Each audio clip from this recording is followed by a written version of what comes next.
بسم اللہ الرحمن الرحیم۔ السلام علیکم۔ آپ دیکھ رہے ہیں D D P Analytica. Imran Khan کو جو پرابلمز ہیں بہت ساری، ان میں ایک problem within the party بھی موجود ہے۔ ہر پارٹی میں کچھ نہ کچھ لوگ ایسے ہوتے ہیں جو صرف اپنے مطلب کے لیے کام کرتے ہیں اور کوشش کرتے ہیں کہ ان کو ان کی حیثیت سے زیادہ پارٹی میں وقت دی جائے، اور جب نہیں دی جاتی تو وہ عموماً پھر دائیں بائیں نکل جاتے ہیں۔ اس میں آپ پہلے دیکھ لیجئے جو چھوڑ کے گئیں عائشہ گل علیہ ہے، اور بھی اس طرح کے، جب ان کو ان کی حیثیت سے زیادہ توقعات تھیں اور ملا نہیں تو وہ پارٹی چھوڑ گئے۔ پھر کچھ ایسے بھی لوگ ہیں جن کی اپنی کمزوریاں ہیں جو کہ حکومت یا اداروں کے پاس موجود ہوتی ہیں، ایف آئی اے کے پاس ہوگی، آئی بی کے پاس ہوگی، کوئی ایسی چیزیں، اور وہ بلیک میل ہو جاتے ہیں۔ نتیجہ یہ کہ پارٹی کے ساتھ وفاداریاں وہ ڈولتی رہتی ہیں، وہ یعنی اتنی مضبوط نہیں ہیں کہ پارٹی کے لوگ ہر حال میں ان کے ساتھ کھڑے رہیں۔ کچھ لوگوں کے بارے میں پہلے ہی کہا جاتا ہے کہ وہ دونوں طرف کھیلتے ہیں، اور عمران خان نے بعض اوقات ان کو وارننگز بھی دیں، لیکن مشکل یہ ہے کہ ہمارے لوگ اپنے مفادات سے آگے بڑا کم سوچتے ہیں۔ اب یہاں بھی آپ نے کچھ عرصہ پہلے فیصل وافدہ کی ایک پریس کانفرنس دیکھی۔ کیوں اس کو اچانک پریس کانفرنس کی سوچی؟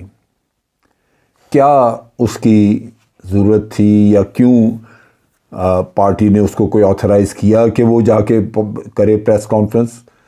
اور جو کچھ اس نے کہا وہ پارٹی کی سوچ سے بالکل مختلف تھا، اور یہ کہ پارٹی کو ایک طرح سے وہ خطرات بتا رہا ہے کہ اگر آپ نے لانگ مارچ کی تو لاشیں گریں گی، یہ ہوگا وہ ہوگا۔ کیا اس کو پتہ تھا پہلے سے کہ کوئی پلاٹ ایسا بنا ہوا ہے جہاں عمران خان کے اوپر گولیاں چلائی جائیں گی؟ کس نے اس کو یہ چیزیں بتائیں کہ تم جا کے یہ کرو کہو؟ اب اسی قسم کا ایک خرم حمید روکڑی نکل آئے، اور انہوں نے حامد میر کے پروگرام میں جا کے تو کچھ باتیں کی اچانک۔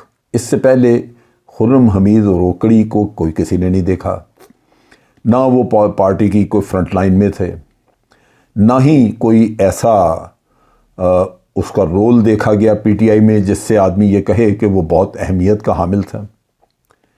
لیکن اچانک وہ کہیں سے ابھرتا ہے ایک پانی پہ بلبلے کی طرح، اور وہ حامد میر کے پروگرام میں پایا جاتا ہے۔ حامد صاحب سے بھی پوچھا جائے کہ جناب آپ کو کیسے یاد آیا کہ اس کو انوائٹ کیا جائے، خرم حمید روکڑی کو؟ اب وہ آ کے تو یہاں پہ اپنی کہانیاں بیان کرتے ہیں۔ وہ یوں لگتا ہے کہ جیسے پارٹی کے جنرل سیکریٹری خرم حمید روکڑی ہے، جس کو بہت بڑے بڑے کام سونپے جا رہے ہیں کہ تم جا کے فلاں سینئر آفیسر کے ساتھ مذاکرات کرو، فلاں کے ساتھ یہ کرو وہ کرو۔ یہ وہ چیزیں ہیں جو کہ عموماً وہ لوگ جو کہ اندر سے کمزور ہیں، یا جن کی کچھ کمزوریاں حکومت کے پاس یا اداروں کے پاس ہوتی ہیں، وہ ان کو ایسے کاموں پہ لگا دیتے ہیں۔ لیکن یہ کام اتنے بھونڈے ہیں اس طرح کا کرنا، نہ تو وہ کسی ادارے کو کور دیتے ہیں کہ ادارے کی بہتری ہوئی اس سے، اور نہ ہی وہ کوئی عمران خان کی پوزیشن میں کوئی ڈینٹ ڈالتے ہیں، کوئی اس میں کوئی کمی بیشی ہوتی ہے۔ کیونکہ جب اچانک کوئی یوں نکل آتا ہے تو اس کے مقاصد لازماً مشکوک ہوتے ہیں، اور کبھی بھی کسی نے ان کی باتوں پہ پوری طرح یقین نہیں کیا۔ ایک آدھ دن کا ہیجان رہتا ہے، لوگ اس پہ بات چیت کرتے ہیں، اور اس کے بعد وہ چیز اپنی موت خود مر کے، اس کی بات چیت وہ اپنی موت خود مر کے دفن ہو جاتی ہے۔ اب یہاں پہ اس نے جو اتنی اہم باتیں کی کہ جناب خان صاحب پہ ادھر حملہ، ادھر وہ بات چیت کے لیے پریشان تھے، اور مجھے انہوں نے ٹاسک کیا کہ جا کے بات چیت کرو، اس میں اس نے سلمان کا نام لیا۔ سلمان نے اپنے بیان میں کہا جی یہ جھوٹ کہہ رہا ہے۔ پارٹی کے لوگ کہہ رہے ہیں کہ جی ہم جانتے نہیں یہ خرم حمید۔ ویسے کھڑے کسی کوئی کہہ رہے ہیں جی کہ ٹویٹ کر دیا اور یہ فواد چودھری کے ساتھ کھڑے اس کی تصویر، تو وہ تو ہم باہر نکلیں ہمارے ساتھ 4 لوگ کھڑے ہو کے تصویریں اتروا لیتے ہیں۔ اب اس کا یہ مطلب ہرگز نہیں کہ وہ جس نے میرے ساتھ تصویر اترائی وہ میرا بیٹا ہے، بھتیجا ہے یا کچھ اور ہے۔ اس کا تعلق کیا ہے؟ یہ ایک ایسا میں سمجھتا ہوں کہ ایک ایسا تماشا ہے جہاں میڈیا اور اس طرح کے 2 نمبر آدمی اور پھر ساتھ پیچھے ان کے کوئی نہ کوئی فورس، آپ اس میں وزارت داخلہ کہہ لیں، آئی بی کہہ لیں، کوئی اور کہہ لیں، وہ اس کے پیچھے ہوتے ہیں اور اس کا یہ ڈرامہ رچا دیتے ہیں۔ افسوس کی بات یہ کہ کسی نے اس سے کچھ نہیں سیکھا۔ ان ڈراموں کی کوئی وقت نہیں ہوتی، ان کی کوئی قدر نہیں ہوتی، اس سے کوئی کچھ نتیجہ حاصل نہیں ہوتا۔ ادارہ تو وہ بھی اس میں خسارے میں جاتا ہے کہ اس کے اوپر حرف آتا ہے کہ وہ کوئی بھونڈا ہتھ کنڈا اختیار کر رہے ہیں اپنی پوزیشن واضح کرنے کے لیے۔ اگر عمران خان کوئی ایسی ایف آئی آر لکھوانا چاہتا ہے جس میں کہ سرونگ سینئر آفیسر کے بارے میں ہے، تو یہ عمران خان کا کام ہے کہ وہ اچھی طرح سوچ سمجھ لے کہ نام تو ایف آئی آر میں لکھوا دیا جائے گا، لیکن بعد میں اگر وہ ثابت نہ کر سکا اس کو، تو پھر اس کا خمیازہ کیا ہوگا جو بھگتنا پڑے گا۔ لہذا ایف آئی آر میں نام لکھوانے کے لیے یہ چیزیں سوچ لینی چاہیے، اس وجہ سے کہ جو آپ کے لا انفورسمنٹ ایجنسیز کے لوگ ہیں، جیسے پولیس کا کوئی آفیسر ہو آپ اس کے خلاف ایف آئی آر کرا دیں، آرمی کا کوئی آفیسر ہے کرا دیں۔ یہ وہ لوگ ہیں جنہوں نے کہ بالآخر آپ کو تحفظ دینا ہے، اور اگر آپ غلط نام ان کا لکھائیں گے اور ثابت نہیں کر سکیں گے تو لازماً ایک منافرت بڑھے گی ان اداروں کے ساتھ جنہوں نے آپ کو تحفظ دینا ہے۔ لہذا نام آپ ایف آئی آر لکھوانا آپ کا اپنا حق ہے اور ایف آئی آر میں نام دینا آپ کا حق ہے، لیکن جب آپ سرونگ لا انفورسمنٹ ایجنسیز کے لوگ ہی بات کرتے ہیں تو پھر آپ کو یقین کر لینا چاہیے کہ واقعی آپ ثابت کر سکیں گے یا نہیں۔ بہت سارے موقعوں پہ میں نے ایسے دیکھا ہے کہ عمران خان جذبے میں جذبات میں بات کر دیتے ہیں اور بعد میں پھر ان کو بیک ٹریک کرنا پڑتا ہے، جیسے یو ٹرن وغیرہ کی بات ہم سنتے آئیں۔ یہاں بھی ہو سکتا ہے یہ مسئلہ، لیکن خرم حمید روکڑی کو کیا پرابلم آئی، اس کو کیا ابال اٹھا کہ اچانک وہ ایک ٹیلی ویژن چینل پہ نظر آتا ہے اور پھر وہ کہانیاں شروع کر دیتا ہے۔ میرا نقطہ نظر سے خرم حمید روکڑی اور فیصل وافڈا دونوں ایک ہی طرح کے کیسز ہیں۔ جس طرح فیصل وافڈا زندہ درگور ہو گیا، اس کے بعد کسی نے اس کا نام نہیں لیا اور اس کا پتہ ہی نہیں کہ کدھر گیا، خرم حمید روکڑی بھی اسی طرح ہوا میں تحلیل ہو جائے گا اور اس کے بعد اس کا کچھ پتہ نہیں ہوگا، کیونکہ اس طرح کے 2 نمبر مزاج کے لوگ جو ہیں وہ عموماً وہ پھر خسارے میں رہتے ہیں۔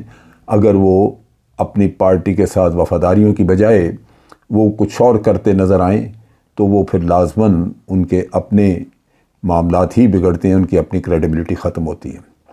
دوسری طرف ایک بڑی اہم بات کی اور میں خود بھی اس پہ سوچتا رہا، وہ یہ تھا کہ توشہ خانہ کا کیس۔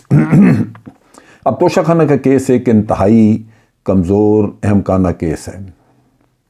گھڑی، خدا جانے اس گھڑی کی ایکچول کہانی کیا ہے، لیکن بہر صورت کہا جاتا ہے کہ وہ گھڑی کا قصہ تو کسی اور نے کیا، لیکن عمران خان نے اپنے ذمے لے لیا۔ اب اس میں دیکھنے کی بات یہ ہے کہ عمران خان جب ایک لڑکے کی ٹی شرٹ پہ دستخط کرتا ہے اور وہ اپنی ٹی شرٹ کو 5 کروڑ کی بیچ لیتا ہے، اگر وہ کسی کے بیٹ پہ دستخط کرتا ہے تو اس کا بیٹ جا کے 1 کروڑ 1.5 کروڑ کا بک جاتا ہے، تو اس آدمی کو کیا گھڑی بیچنے کی ضرورت ہے؟ بس یہ اتنی بات ہے سوچنے کی۔ باقی تو مخالفین ہیں، وہ جتنا جی چاہے بدنام کرنے کے لیے ہاتھ پاؤں مارتے رہیں، وہ صرف یہ بھول جاتے ہیں کہ جس کو اللہ نے عزت دی ہے اس سے چھینی نہیں جا سکتی۔